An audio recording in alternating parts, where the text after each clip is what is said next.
Assalamualaikum warahmatullahi wabarakatuh.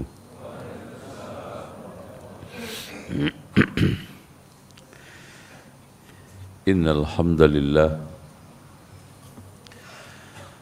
nahmaduhu wa nasta'inuhu wa nastaghfiruhu wa nastahdihi wa na'udzu billahi min shururi anfusina wa sayyiati a'malina. من يهده الله فلا مضل له ومن يضلل فلا هادي له أشهد أن لا إله إلا الله وحده لا شريك له وأن محمدا عبده ورسوله اللهم صل وسلم وبارك على محمد وعلى آل محمد كما صليت على إبراهيم وعلى آل إبراهيم إنك حميد مجيد. Saya ingatkan kepada terutama diri saya dulu dan juga jamaah di hari ini adalah hari Jumat, Sayyidul Ayyam, yang memiliki banyak keutamaan.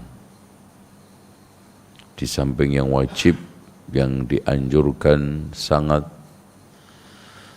nomor satu utama adalah membaca salawat. Allahumma salli wa sallim wa barik ala Muhammadin wa ala ali Muhammad. Karena Rasulullah sallallahu alaihi wasallam mengatakan, inna min afdali ayyamikum yaumul jumu'ah. Sesungguhnya hari di antara hari yang kamu lalui yang paling afdal adalah Jumu'ah. Semua hari baik, tapi ada yang lebih baik. Tapi enggak ada hari naas. Ya. Fa'aksiru aliyya minas salat fa inna salatakum ma'rudatun aliyya. Perbanyaklah untuk membaca salawat karena salawat kalian itu disampaikan kepadaku. Masya Allah.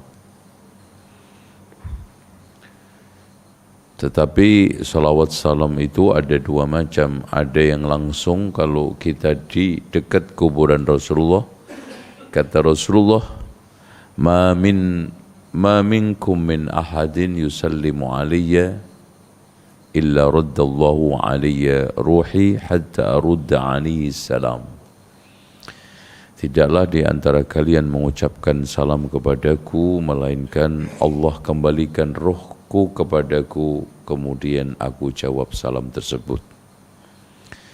Tetapi kalau dari kejauhan seperti dari Indonesia, terutama dari Bali begini, kata Rasulullah, inna lillahi malaikatan sayyahin tuballighuni an ummatis salam.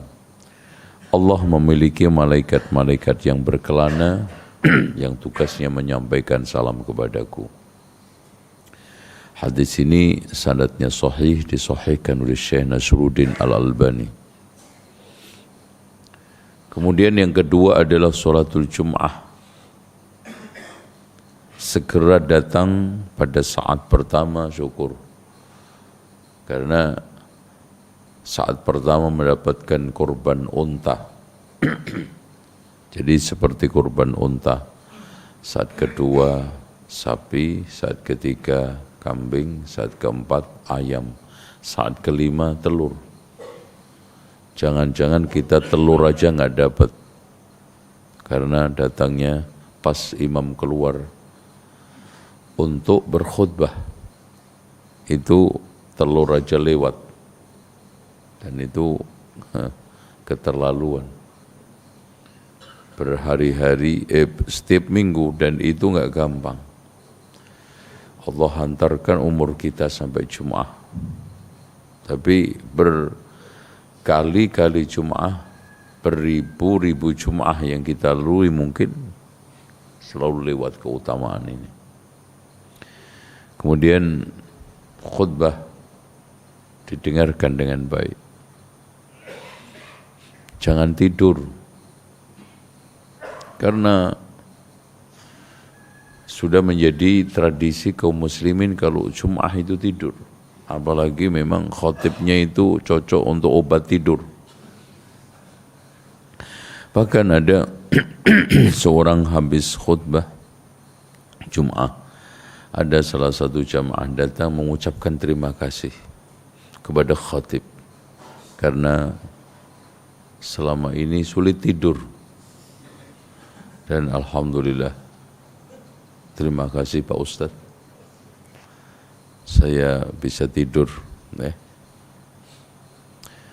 Kemudian yang kedua adalah suratul Kahfi. Kata Rasulullah di dalam hadis yang diriwayatkan dengan sanad yang hasan, man qara'a suratul Kahfi yaumal jum'ati adha'allahu lahu ma baina jum'ataini. Siapa membaca suratul Kahfi di hari Jum'ah, Allah akan sinarkan di antara Jum'ah. Allahu Akbar. Dan di sana ada satu hadis, man qara'a awaila suratul Kahfi usima min fitnatid dajjal. Siapa yang membaca awal-awal dari suratul Kahfi akan diamankan dari fitnah dajjal. Kemudian yang terakhir adalah berdoa setelah sholat asar. Karena Rasulullah SAW mengatakan, inna fi yaumil jum'ati la sa'atan la yuwafiqu muslimun fiha yas'alullaha ta'ala ata'an illa istajaballahu lahu. Sesungguhnya di hari Jum'ah itu ada saat tidaklah berketepatan seorang muslim berdoa, di saat itu pasti Allah akan kabulkan. Dan di antara sekian khilafiyah yang paling kuat adalah ba'dal asri. Taib. Hari ini Jumu'ah, di subuh ini saya dikasih tema di masjid ini amalan-amalan yang menguntungkan mayit. Ikhwas sekalian, sebelum kita menuju ke sana, perlu diketahui bahwa Allah hadirkan kita di muka bumi ini tujuannya adalah ibadah. Wa ma khalaqtul jinna wal insa illa liya'budun. Ibadah sebagaimana yang telah didefinisikan oleh Imam Ibn Taimiyah adalah ismun jami'un likulli ma yuhibbuhu Allah wa yardah minal aqwali wal af'ali adh-dhahira wal batinah. Segala sesuatu yang dicintai dan diridhai oleh Allah, baik berupa ucapan dan perbuatan, zahir dan batin. Cuma untuk mengetahui perbuatan itu dicintai oleh Allah yang akhirnya bisa disebut ibadah itu kayak apa, ini penting. Karena di antara kita, di sekitar kita banyak orang yang mengklaim ibadah, tapi itu bukan ibadah.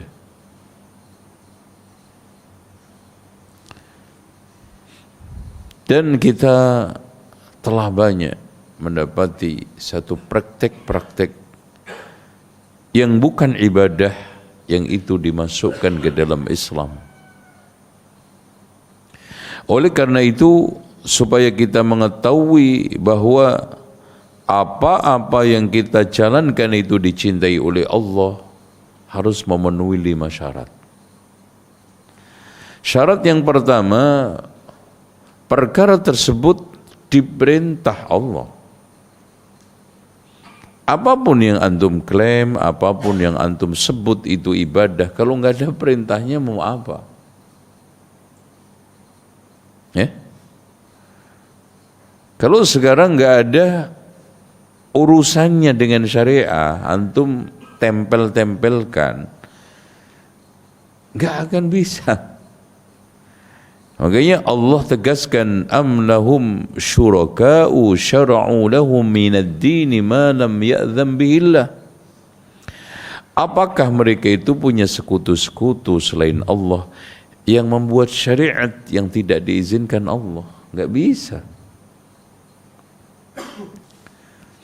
Makanya Rasulullah tegas mengatakan, man amila amalan laisa alaihi amruna. Barang siapa yang mengamalkan satu amalan yang bukan bagian daripada urusan kami, awaraddun, itu ditolak. Yang kedua, perbuatan tersebut dinyatakan ridha oleh Allah dan Rasulnya. Perkara tersebut diridhoi oleh Allah dan Rasulnya.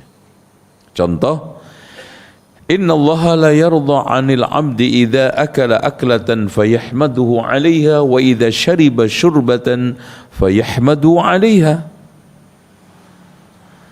Allah itu ridha kepada seorang hamba makan setelah makan mengucapkan alhamdulillah, minum setelah minum mengucapkan alhamdulillah.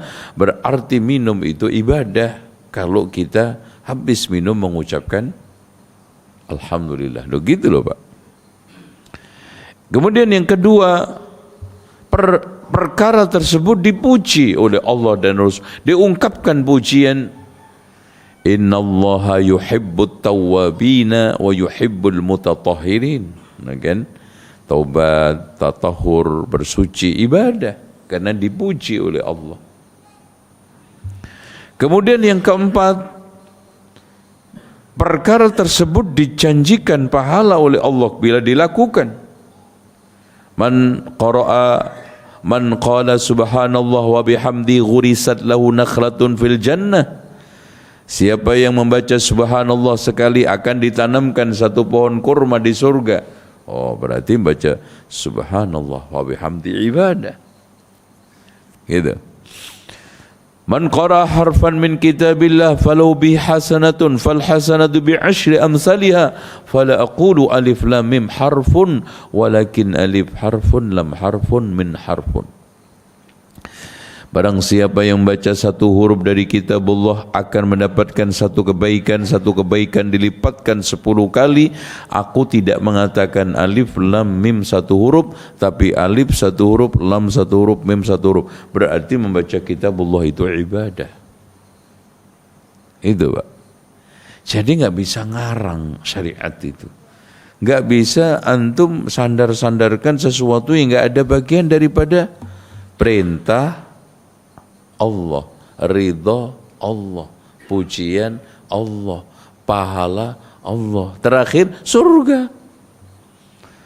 Kita mau beramal, gak ada janjinya surga, siapa yang menjamin? Pak RT?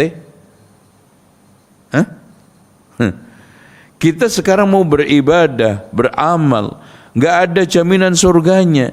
Siapa yang mau jamin? Pak Camat? Siapa? Kiai? Kagak bisa. Semua, hatta Abu Bakar, Umar nggak bisa menjamin surga seseorang, apalagi antum.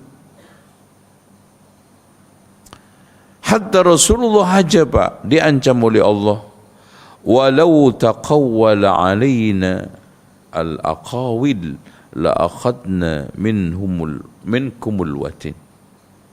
Kalau kamu mengada-ada perkara syariat ini Muhammad, kamu akan berikan sanksi berat. Rasulullah diancam.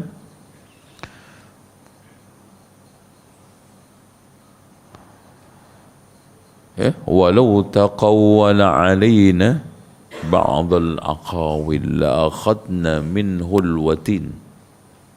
Oh, enggak main-main.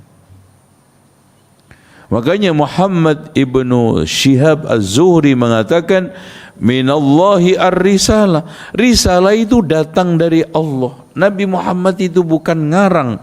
Bahkan wa ma yantiqu 'anil hawa in huwa illa wahyun yuha.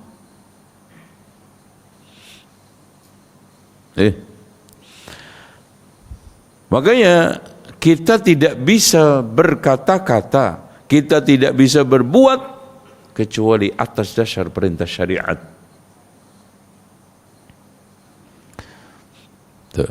Minallahi ar-risalah wa 'ala ar-rasulil balagh. Rasul itu tugasnya hanya menyampaikan. Wa alaina taslim, kewajiban kita itu pasrah. Sami'na wa ata'na.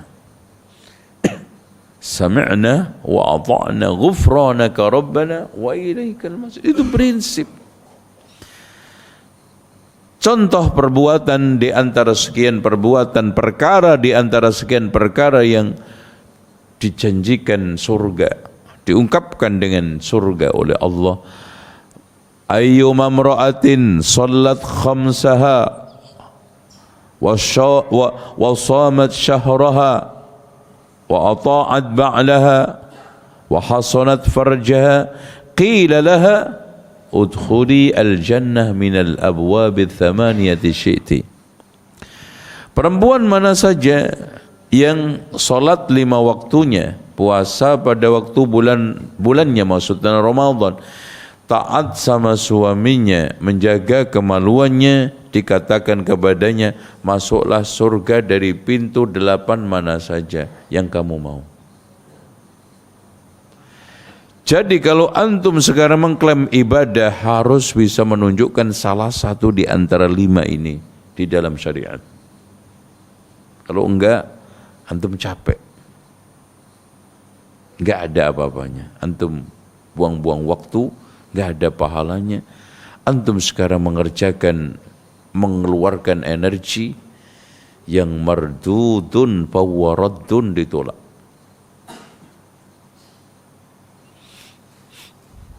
Tuh ya. Sehingga kita harus hati-hati, apalagi prinsip kata Imam Ibnu Hazm, la yara fi mu'minun fi hadhil hayat samanan illa al-jannah.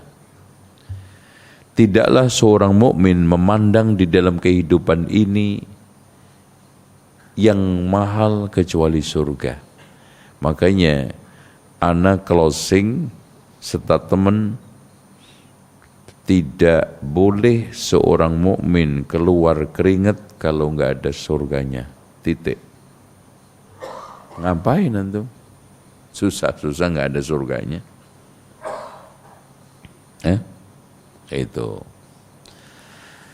Dengan demikian amaliyah kita yang kita suguhkan kepada mayit tidak juga boleh keluar dari 5 itu. Oke, dan ini kita akan bahas satu persatu. Dan nanti akan kita buktikan. Yang pertama, amaliyah yang menguntungkan mayit adalah doa dan istighfar seorang muslim. Dalilnya pertama Allah berfirman, Surat Al-Hashr ayat 10. وَالَّذِينَ جَاءُوا مِن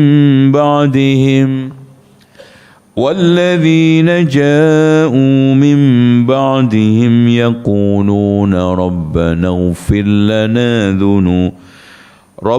اغْفِرْ لَنَا وَلِإِخْوَانِنَا الَّذِينَ سَبَقُونَا بِالْإِيمَانِ ولا تجعل في قلوبنا غلا للذين آمنوا ربنا إنك رؤوف رحيم. Teks dari ayat tersebut, Rabbana ighfir lana wa li ikhwanina alladhina sabaquna bil iman. Ya Allah, ampunilah saudara-saudaraku seiman yang telah mendahului kami.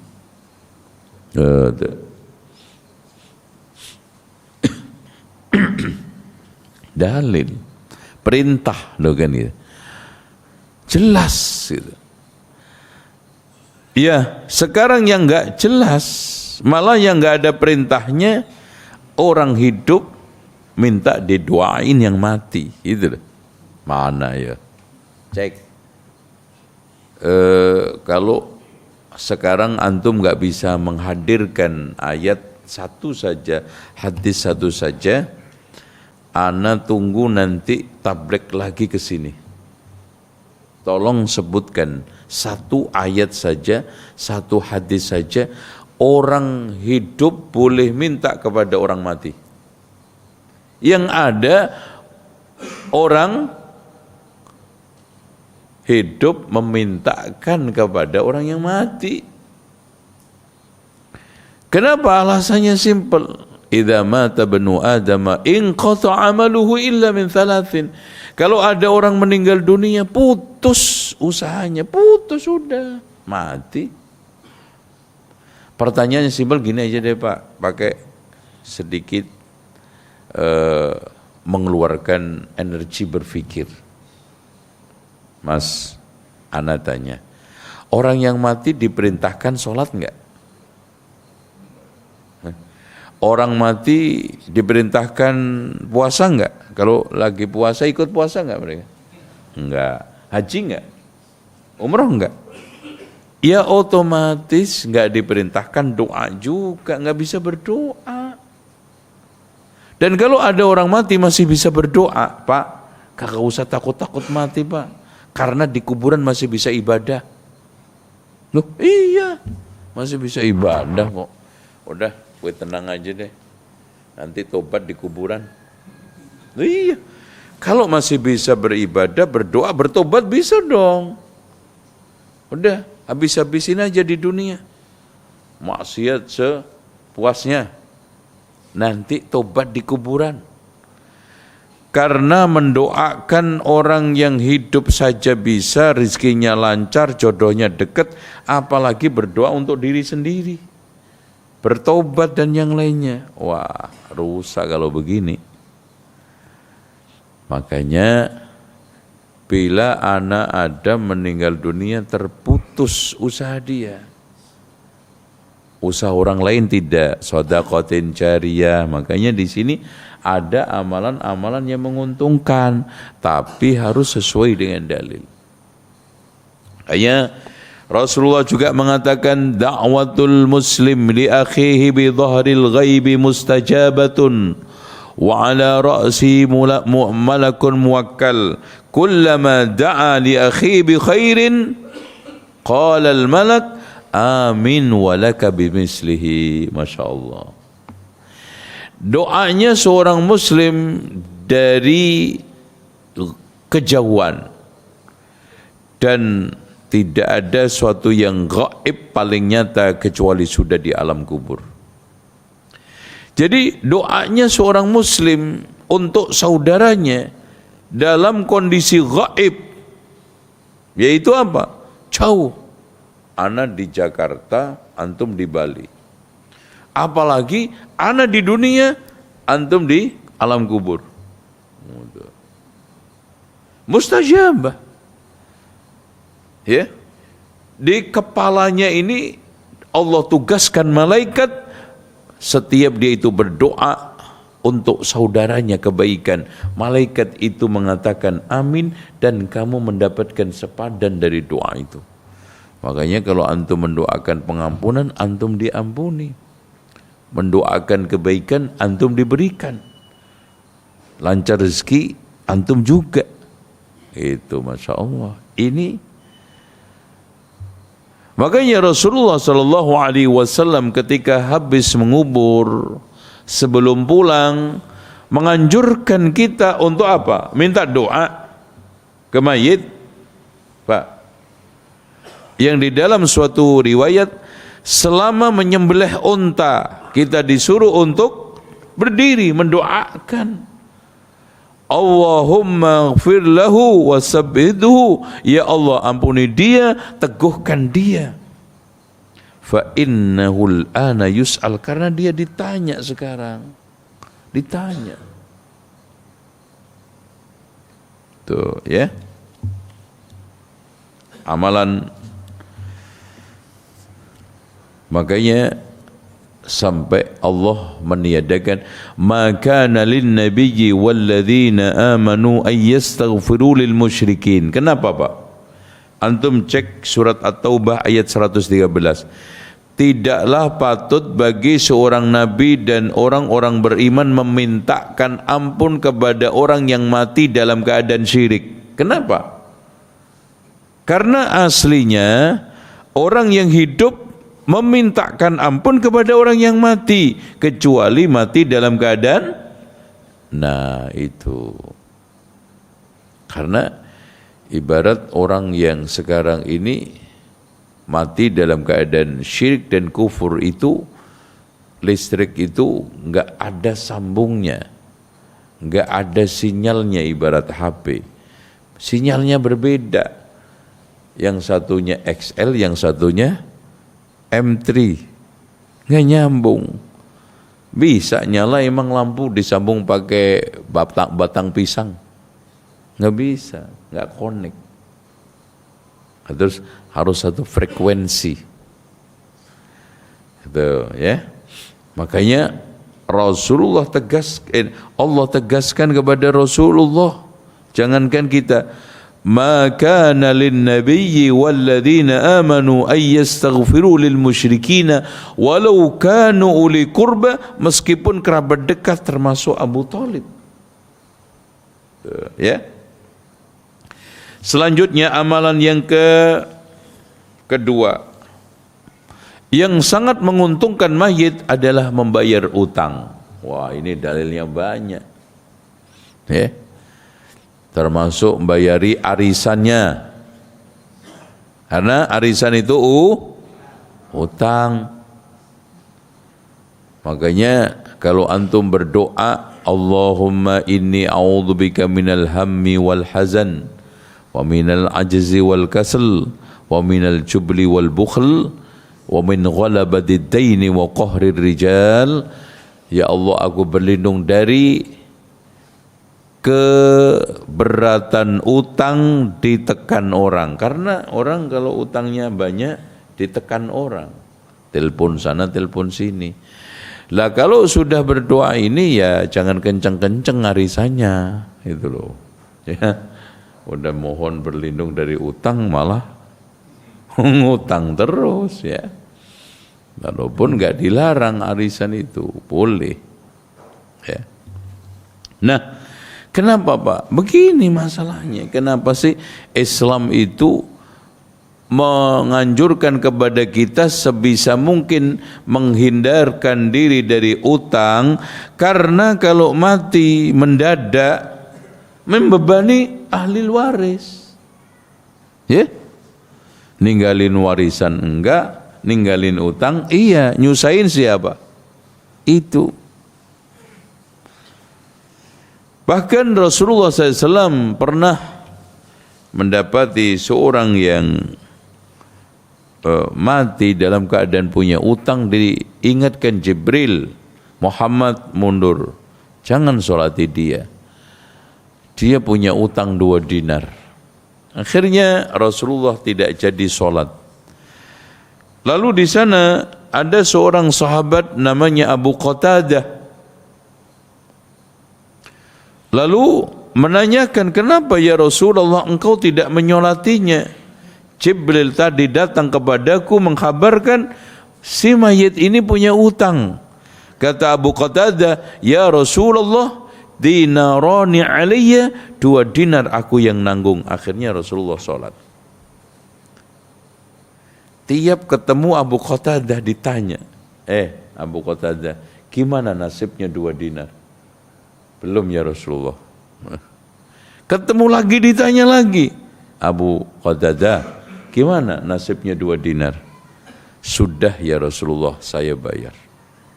Apa kata Rasulullah?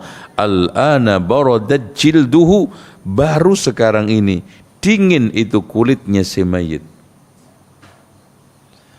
Makanya di sana ada sanksi, di antara sanksi mayit, seorang mukmin ditahan tidak bisa masuk rohnya itu ke surga karena punya utang.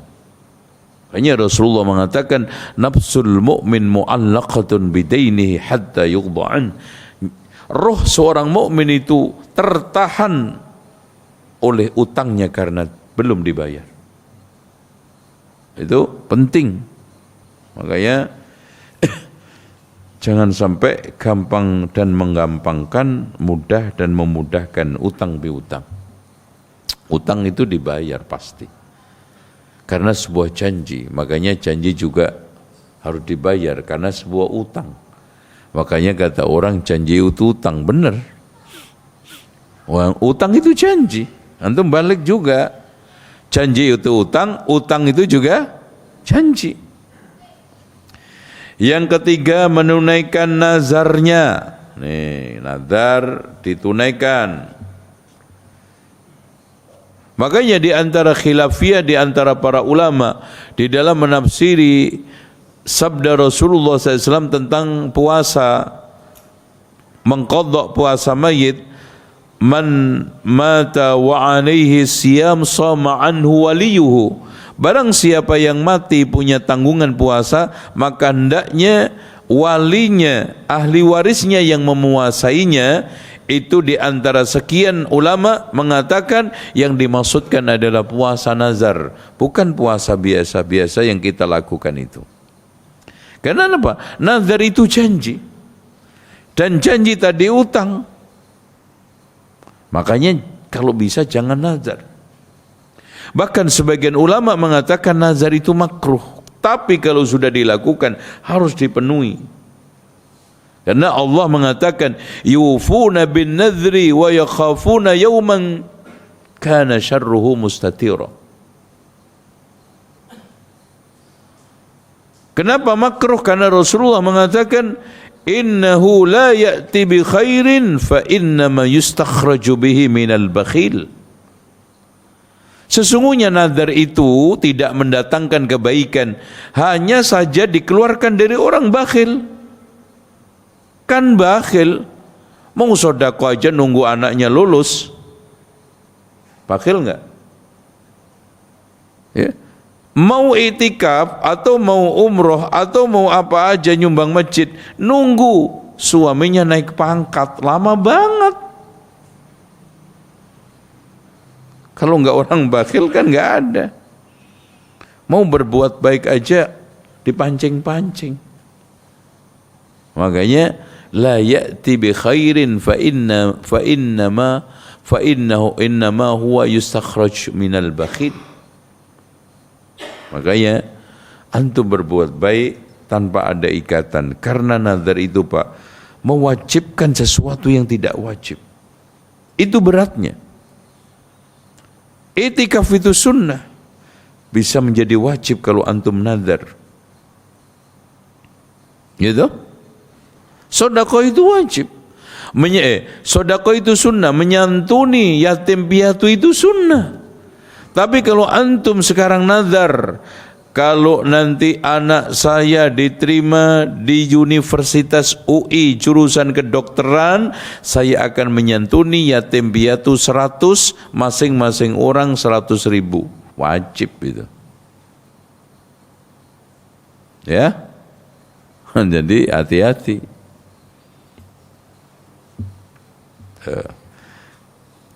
Umpamanya saya nazar, nanti kalau saya naik pangkat, si janda itu saya nikahin. Wajib itu. Wajib enggak? Nah, wajib, hati-hati. Kan menikahi janda itu boleh-boleh saja. Boleh iya, boleh enggak. Tapi kalau antum nazar, harus itu. Makanya jangan nazar. Nazar begini-begini repot nanti. Nanti urusannya sama RI 1 kan masalahnya. Itu. Nazar, jangan memudahkan nazar. Selanjutnya hadirin sekalian, amalan yang dianjurkan menguntungkan mayit adalah amal kebaikan anak soleh. Yang keempat, ya, jadi soal nadar tadi, pokoknya sebagai ahli waris harus menunaikan, Pak. Ya. Amal kebaikan anak soleh bukan hanya sedekah saja, bukan haji umroh saja, bahkan seluruh amalia anak soleh itu otomatis sampai kepada orang tua. Itu enaknya punya anak. Makanya pernah ada seorang yang datang kepada Rasulullah SAW, "Ya Rasulullah, ibu saya meninggal dunia. Kalau seandainya beliau bisa bicara, hendaknya kau bersedekah. Apakah aku akan sedekahkan?" "Na'am, tasaddaq anha." Iya, sedekahkan dia. Bahkan ada orang yang ditinggikan surganya oleh Allah. Dia penasaran dari mana ini semua. Dikatakan kepadanya, "Bistighfari waladika laka." Karena istighfarnya anakmu. Makanya di antara sekian perkara yang menguntungkan mayit setelah meninggal dunianya adalah waladin solihin yad'ulah. Bahkan anta wa maluka li abika, dirimu dan hartamu untuk orang tuamu.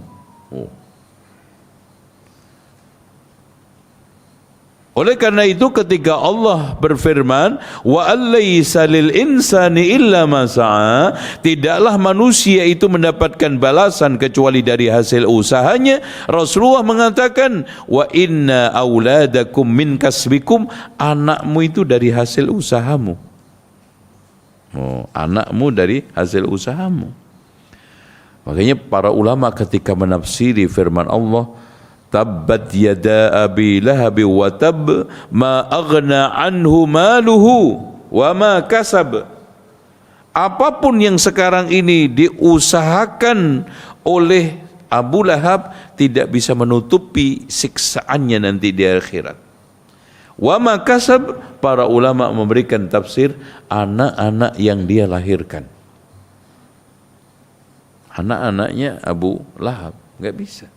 Wa ma kasab. Dan subhanallah Pak, ini sanksi cukup mengerikan. Cukup mengerikan. Harta yang dimiliki oleh Abu Lahab. Jadi ini dikutuk oleh Allah, orangnya, hartanya, anak turunnya. Makanya lewat semua. Coba mengutuk orang jadi ibadah kan cuman ini aja kan. Loh, coba bayangin Pak, ngeri enggak? Ini coba Abu Lahab itu tiap hari disumpahi orang berapa orang tuh? Setiap orang yang membaca Al-Quran ketika sholat, tabbat yada abi, itu kan nyumpahin siapa? Abu Lahab itu, Masya Allah. Ngeri Pak.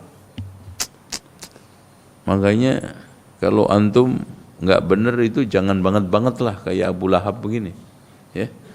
Ngeri, ya. Disumpahin orang tiap hari berapa ribu, berapa juta. Ya kalau yang baca surat Tabbat ketika sholat sehari itu ada sedunia ini 5 juta kan kelenger tuh Pak. Nah itu kadang kalau merenungkan ini merem-merem tuh. Ya Allah. Dan dianjurkan mendapatkan pahala loh, nyumpahin orang. Satu huruf, satu kebaikan dilipatkan 10 kali. Tabbat yada abi lahabin wa tab ma aghna anhu maluhu wa ma kasab sayasla naran dhata lahab wa imra'atuhu hammalatal hatab fi jidha hablum min masad. Dan Allah rahasiakan nama istrinya, sementara Allah terangkan nama lakinya yaitu Abu Lahab.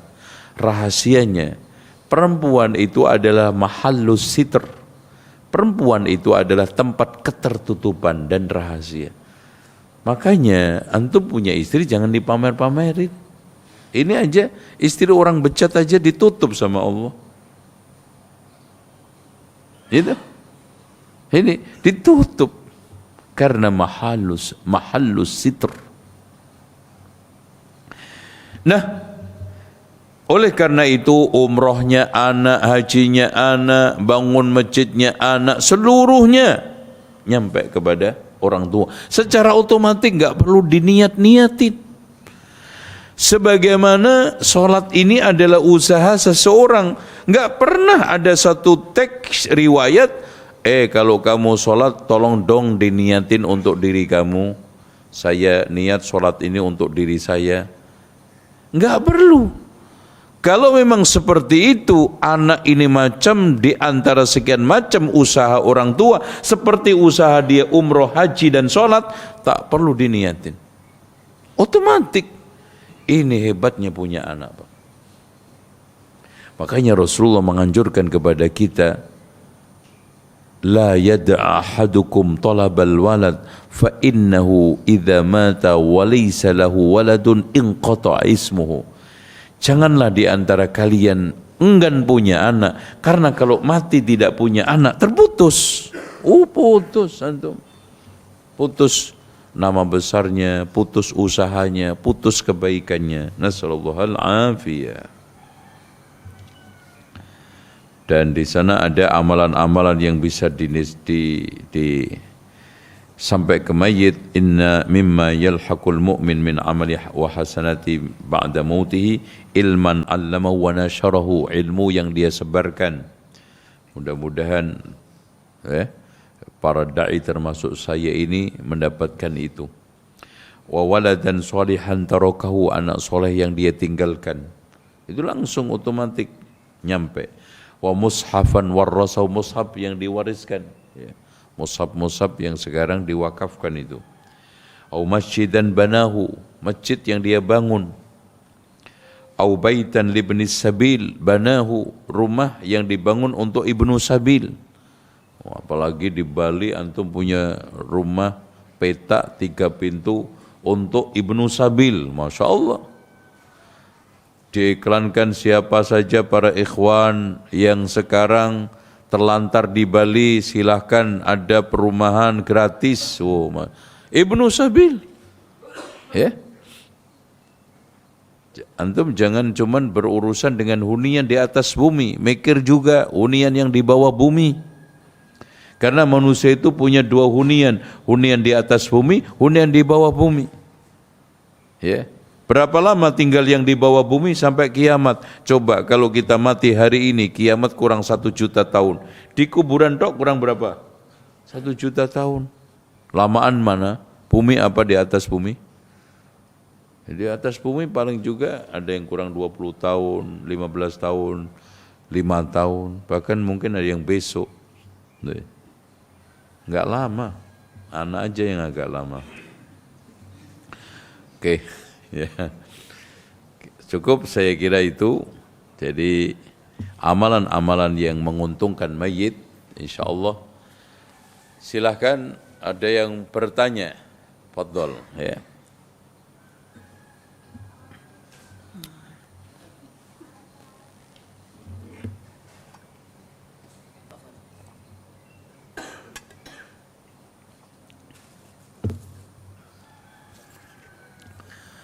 Bismillahirrahmanirrahim.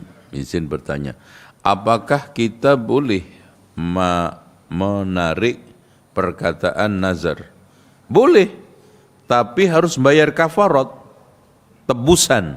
Berupa apa? 1, memberi makan atau pakaian 10 orang miskin, kalau enggak puasa 3 hari berturut-turut. Itu narik apa? Nazar. Sama dengan sumpah. Jadi enggak angger, wah saya enggak jadi, enak aja loh. Ya, ada konsekuensinya, jangan enggak jadi terus selesai. Makanya di sini berat. Nazar, sumpah itu perkara-perkara yang berkonsekuensi. Jadi jangan gampang-gampangin, ya.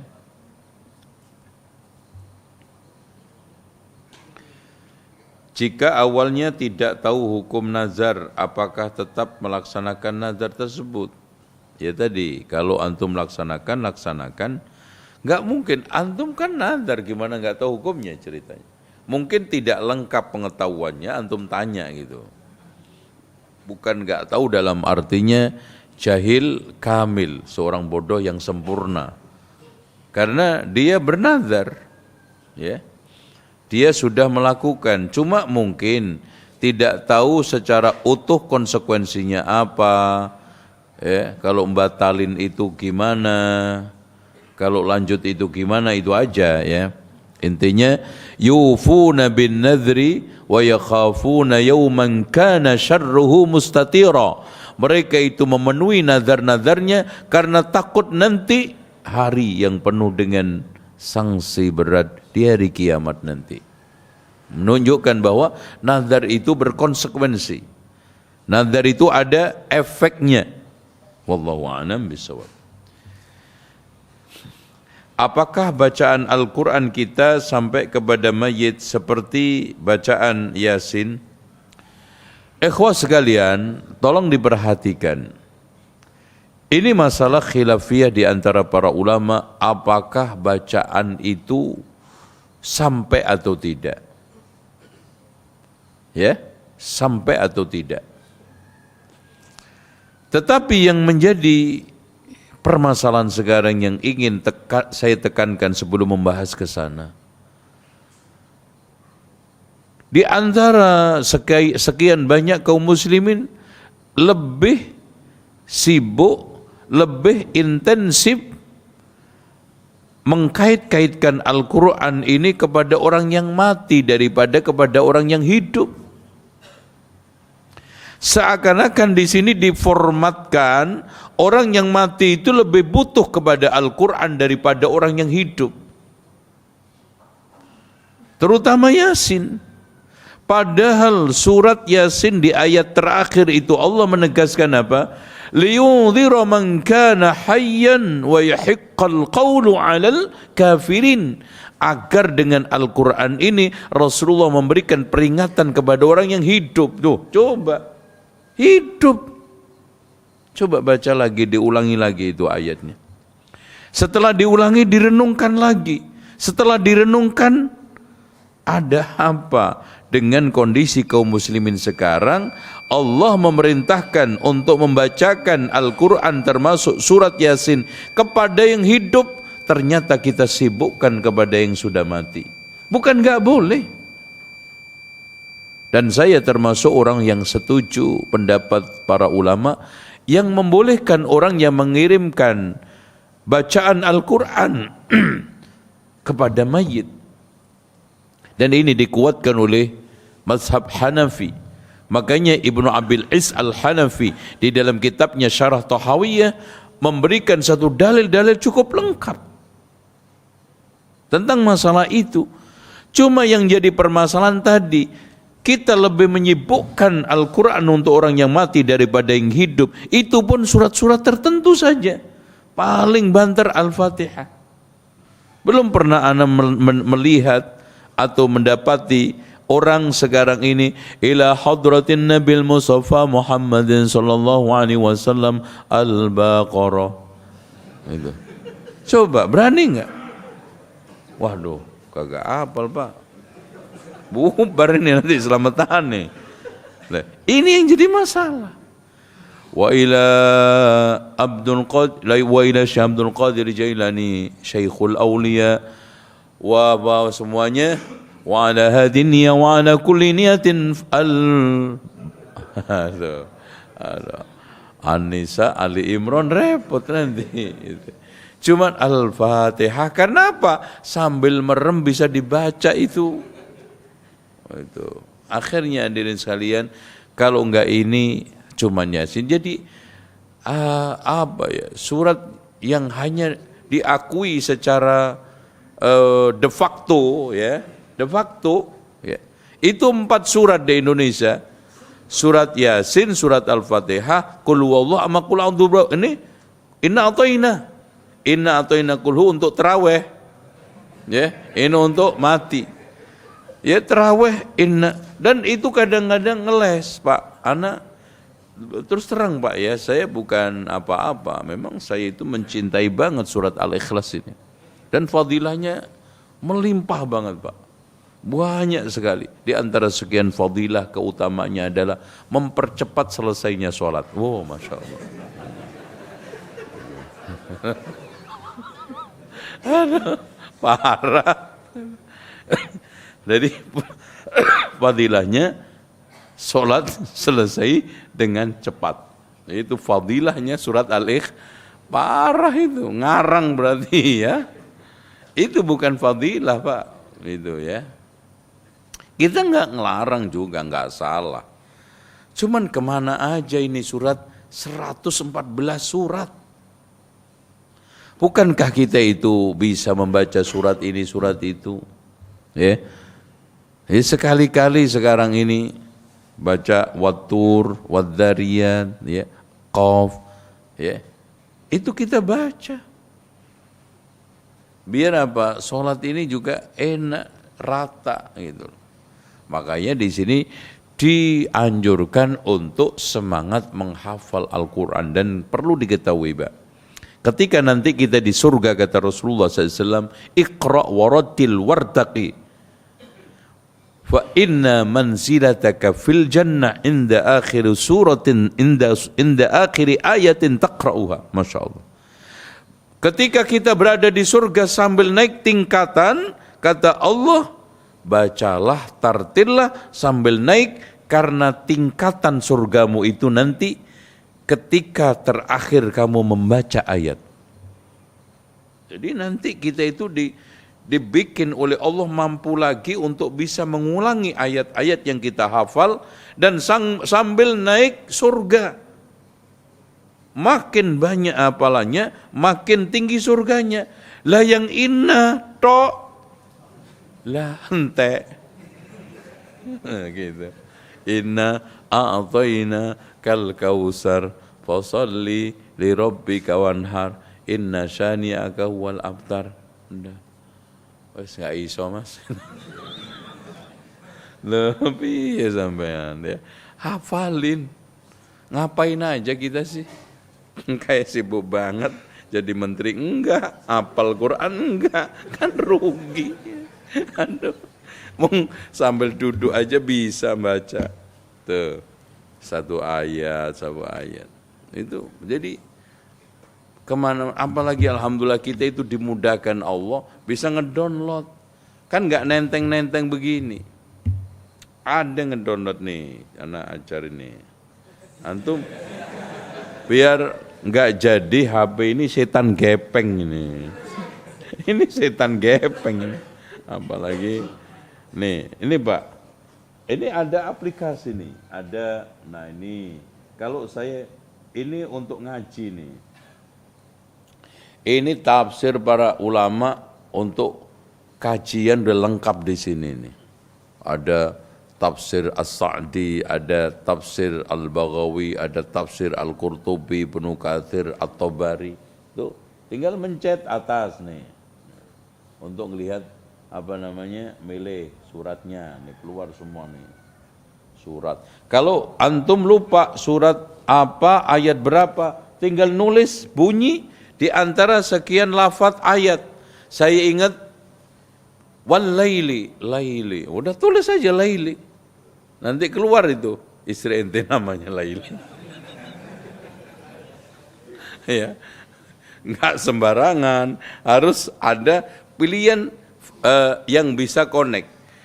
Ini nggak akan keluar kalau hurufnya cuma 2. Tuh ya. Jadi huruf-huruf yang sekarang kalimat cuman memuat 2 tidak akan keluar. Harus lebih dari 3 atau 4. Contoh, saya ingin mendapati Ibrahim itu di surat apa aja. Tulis Ibrahim, keluar semua itu surat. Oh, ternyata Nabi Ibrahim namanya di Quran disebutkan sekian kali. Nabi Musa disebutkan sekian kali. Itu. Terus nanti kalau kita ingin tafsirnya nih, lihat mencet di sini bawahnya. Keluar semua nih. Krek, loh. Semua. Itu ingin apa sih komentar Imam At-Tabari terhadap ayat ini, keluar. Kalau antum dulu buka-buka, waduh, tahu-tahu tafsirnya di rumah ketinggalan. Oh, ini udah enak. Ini sudah dipermudah sama Allah. Antum aja yang nggak mau mudah. Itu. Tapi chatting sama janda bisa. Nah itu ngaku aja loh. Itu permasalahannya, kenapa gitu. dimudahkan oleh Allah dengan berbagai macam teknologi, apalagi yang ini iPad ya. Terus kemudian mudah hafal Quran. Iya. Kadang-kadang ada orang ngeles. Kan Pak, ada hadis as-sa'i 'alal armanati wal masakin kal mujahid fi sabilillah wa kal qa'im bil laili wa sha'im bin nahar. Orang yang berusaha menopang hidupnya janda dan orang-orang miskin seperti jihad di jalan Allah, puasa di siang hari, qiyam di malam hari. Masya Allah, fadilahnya besar. Tapi antum nggak ikhlas. Ada udang di balik batu. Nah itu memang benar, fadilahnya besar. Itu. Ini mana yang mau ditanya ini? Ini ya. Oh ini. Afwan Ustaz bertanya. Apakah amaliyah anak yang soleh itu pahalanya sampai kepada orang tua yang masih hidup? Ya, kalau hidup mati sama aja kan gini Pak. Orang itu kalau masih hidup boleh saling mendoakan. Tapi kalau hidup ke mati, maka yang paling bisa mendoakan adalah yang hidup, bukan yang mati mendoakan yang hidup. Itu. Kalau ada orang yang berdalil, bukankah orang-orang yang di hari kiamat nanti minta syafaat ke para nabi, minta supaya ditolong oleh nabi? Jawabannya, satu, mereka sudah berada di dalam kehidupan yang nyata. Kemudian kedua, mereka saling ketemu. Ketiga, dia meminta sesuatu yang bisa dilakukan oleh dia. Yang menjadi permasalahan sekarang bukan soal masalah hidup mati. Meminta sesuatu yang tidak bisa dilakukan oleh orang yang diminta itu, gimana bisa terwujud? Dia nggak bisa mendoakan, dia sudah selesai, dia tinggal hisab, tidak ada amal lagi. Makanya Ali bin Abi Thalib mengatakan apa? Sesungguhnya dunia ini tempat amal, tidak ada hisab. Dan akhirat nanti hanya ada hisab, tidak ada amal. Jadilah kalian anak akhirat, jangan jadi anak turun dunia. Itu, makanya seperti itu kondisinya. Dan apakah kedua kakek dan nenek yang sudah meninggal juga mendapat manfaat pahala? Intinya anak itu Pak mencakup cucu, dan bapak itu mencakup nenek moyang kita. Makanya kalau ada firman Allah, ya, Jannatu adnin yadkhulunaha wa man salaha min abaihim wa azwajihim wa dzurriyyatim. Surga Aden itu nanti akan dimasukin oleh bapak-bapaknya, maksudnya bapak moyangnya, anak cucunya, dan suami istri, asalkan amalnya itu sama. Makanya kesolehannya sama. Itu. Terakhir, misal anak sambung tiri, apakah bisa mendoakan? Intinya gini Pak, semua muslim boleh saling mendoakan, termasuk anak tiri. Cuman di sini kenapa Rasulullah menekankan anak? Ayo, kenapa? Ada yang bisa nggak jawab? Dapat hadiah dari pengurus. Kenapa Rasulullah mengkhususkan doa anak soleh kepada orang tua? Padahal sesama muslim bisa saling mendoakan. Jawabannya, daripada lama nunggu nggak nutup-nutup, karena anak soleh itu berbeda dengan manusia secara umum, muslim secara umum. Pak, muslim secara umum mendoakan oke, doanya diterima insya Allah. Tapi apakah sehebat seperti anak? Tidak. Pertanyaannya aja, ada enggak yang sekarang hadir di sini mendoakan tetangga muslimnya yang sudah mati 5 tahun lalu? Ya, kayak duit. Ada? Tapi ada enggak anak yang masih mendoakan orang tua yang mati 30 tahun yang lalu? Oh, banyak. Bahkan wafat 30 tahun lalu, 40 tahun lalu masih terus berdoa. Allahumma ighfir lahu. Tapi tetangga ada yang mendoakan yang mati 5 tahun lalu, 10 tahun lalu, sehari aja lupa apa udah. Setelah sholat jenazah aja selesai, nggak inget. Kenapa ditekankan anak soleh? Apakah anak yang toleh nggak boleh? Toleh itu anak yang apa itu? Tengil itu loh. Apakah anak yang tidak baik nggak boleh mendoakan orang tua? Boleh, cuman kan nggak ingat juga. Karena ketolehannya, karena dia itu menyimpang, karena dia itu nggak soleh, cepat melupakan orang tua. Jangan-jangan kalau bisa dicekik duluan supaya cepat dapat warisan. Nah, tapi kalau anak soleh dengan kesolehannya, rasa kasih sayangnya tumbuh, kebaikannya terus mengalir, lalu yang tidak kalah pentingnya doanya terkabul di hadapan Allah dan tiap hari dia biasa ibadah. Nah kalau anaknya mabuk kapan mendoainya? Tiap hari mabuk, sholat nggak pernah. Itu kenapa Rasulullah menekankan anak soleh. Wallahu a'lam bishawab.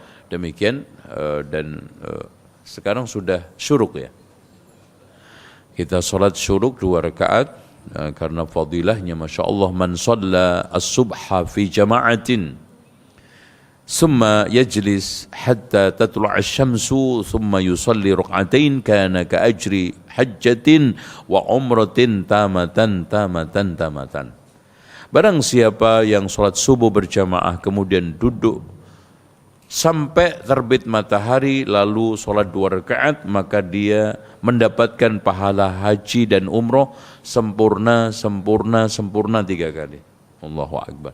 Hadis ini dihasankan oleh para ulama, di antaranya adalah Imam At-Tirmidzi itu sendiri di dalam sunannya dan juga Syekh Nasruddin Al-Albani rahimahullahu ta'ala. Demikian, subhanakallahumma wa bihamdika asyhadu an la ilaha illa anta astaghfiruka wa atubu ilaik. Wassalamu alaikum warahmatullahi wabarakatuh.